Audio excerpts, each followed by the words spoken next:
আসসালামু আলাইকুম। কেমন আছেন সবাই? আশা করি সবাই অনেক ভালো আছেন। আলহামদুলিল্লাহ আমরাও ভালো আছি। আসলে ভালো লাগার কথা, আজকে একটু অন্য ধরনের ভিডিও শেয়ার করছি। একটু শর্ট ভিডিও, তারপরও অন্যভাবে ভিডিওটি করছি। আজকে কোনো রান্নাবান্না ব্লগ না, আজকে জাস্ট কি শেয়ার করব দেখুন।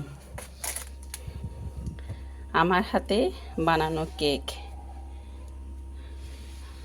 দেখতে পাচ্ছেন, এটা ভ্যানিলা ফ্লেভারের, ভিতরে কিন্তু আমি চকলেট ইউজ করেছি।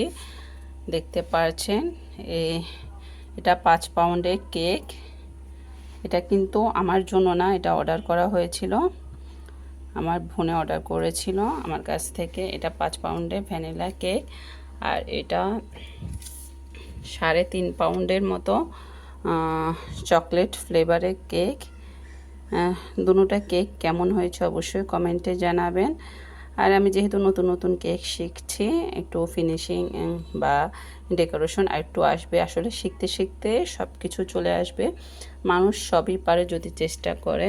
ইনশাল্লাহ আমিও একদিন আরও পারফেক্ট কেক বানাতে পারবো। কিন্তু কেকগুলো কিন্তু ভীষণ মজা, যারা খেয়েছে তারা জানে আমার হাতে কেকগুলো খুবই মজা। ডেকোরেশন তেমন একটা সুন্দর না, কিন্তু খেতে ভীষণ মজা হয়।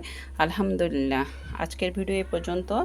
নেক্সট ভিডিওতে আমি শেয়ার করব আমি কোথায় গিয়েছি আর কার বার্থডে উপলক্ষে কেক বানানো হয়েছিল, আমার কাছ থেকে অর্ডার নিয়েছিল, সেটাই শেয়ার করব নেক্সট ভিডিওতে। তাহলে সবাই ভালো থাকবেন, সুস্থ থাকবেন, আমাদের জন্য দোয়া করবেন। আর আমার ভিডিও যদি ভালো লেগে থাকে অবশ্যই শেয়ার করতে ভুলবেন না। আসসালামু আলাইকুম।